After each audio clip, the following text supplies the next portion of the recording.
What do you care about? My children and their happiness. Trisha Meakin has 4 sons. How many are sick? 3.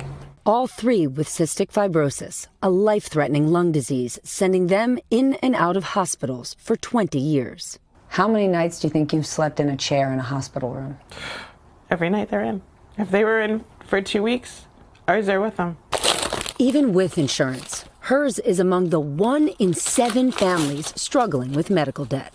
It's probably close to, I don't know, maybe 10,000 right now. What's more, her family was sued by their hospital twice after years of falling behind on bills. They paid off $6,000 from one lawsuit, Trisha says, by borrowing money from family and friends. Now, she's working 2 jobs to pay off the other.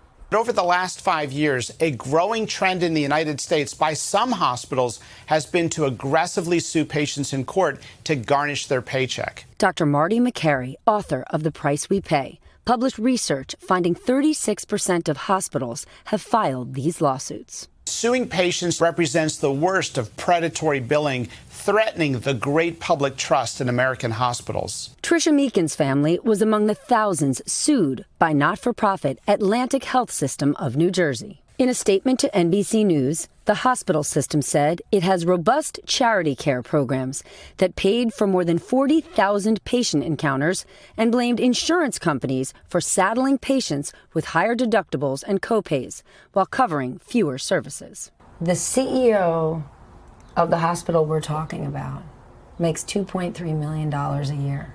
What would you say to him if he was in my seat? Is it really worth it? We're all human, and we should be treated as such. And Stephanie is with us now. Is there any sign these companies are beginning to rethink the policy? Lester, Atlantic Health System told us that after doing an internal review, they have now decided to put a hold on suing patients, and some other hospitals are doing the same. But there are still medical bills that are huge for so many people in this country. Hey, NBC News fans, thanks for checking out our YouTube channel. Subscribe by clicking on that button down here, and click on any of the videos over here to watch the latest interviews, show highlights, and digital exclusives. Thanks for watching.